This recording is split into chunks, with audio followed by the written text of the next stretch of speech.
Welcome back to The Explainer. Today, we're picking right up where we left off, diving back into the lost world of ancient America.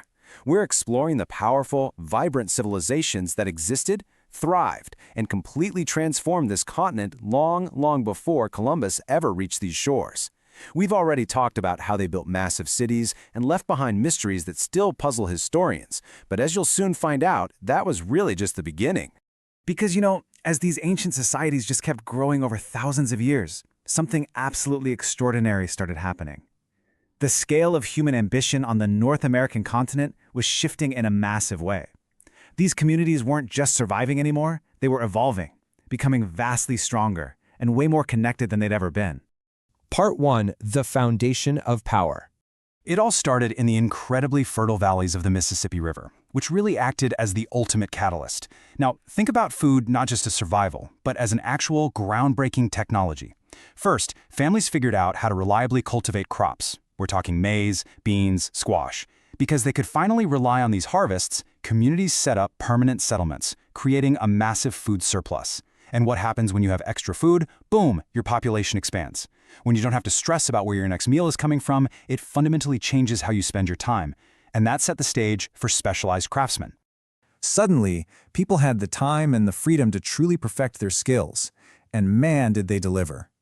They started creating these incredible, finely crafted goods. Beautifully detailed pottery, razor-sharp stone tools, intricate woven materials, and just stunning ornaments carved out of shells and copper. But here's the kicker. A lot of these materials weren't just sitting in their backyards, they were gathering this stuff from far away.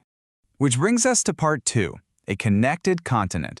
Long before anyone ever poured asphalt for highways or drew up modern maps, these folks achieved something pretty mind-blowing. They connected an entire continent. Think about this. Copper is making its way all the way down from the Great Lakes, while marine shells are traveling inland from the Gulf Coast. Obsidian is being brought in from distant volcanic regions, and gorgeous turquoise is trekking in from the southwest. We're talking about precious goods traveling hundreds, sometimes literally thousands of miles across North America. So we really need to bust a stubborn historical myth right here. For the longest time, the general assumption was that these were just isolated communities, roughing it alone in the vast wilderness. But actually, reality was the complete opposite. These people were deeply integrated into a massive continental exchange. They were active players in a surprisingly cosmopolitan world. And honestly, it wasn't just physical stuff like rocks and shells moving along these routes. Every single object carried intangible, priceless weight. Ideas spread like wildfire. Groundbreaking technologies hopped from village to village. Traditions evolved. They were trading stories, knowledge, and profound beliefs. These trade routes forged deep, lasting connections between people who in all likelihood would never even meet face to face. Part 3. Guided by the Sky. Now, the dirt beneath their feet and the trade spanning the continent were huge, sure, but to really grasp their worldview, we actually have to look up. Today, we glance at the sky to see if we need an umbrella, right? But for these societies, the sky was a vital, everyday tool used to organize their entire world.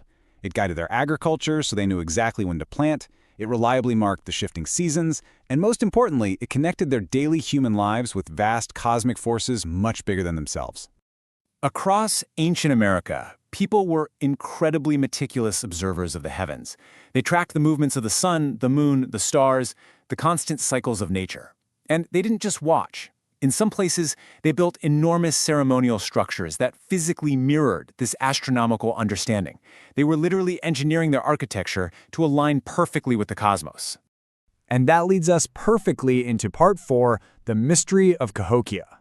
So if you take all those ingredients, the massive food surplus, the continent-spanning trade networks, this deep cosmic knowledge, it all combined to set the stage for one specific city to rise way above the rest. Its name was Cahokia. This metropolis was so enormous, so complex, it completely shatters what most historians thought they knew about pre-Columbian America. Just to put it in perspective for you, at its zenith, Cahokia's population rivaled and maybe even beat out cities like London or Paris during the exact same era.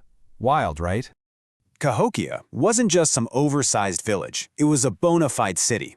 We're talking towering, monumental earth mounds stretching up into the sky, crowded bustling neighborhoods packed with daily life, intricate ceremonial spaces perfectly aligned with those celestial movements we just talked about. With thousands upon thousands of residents, it was likely the largest urban center in all of North America at its absolute height.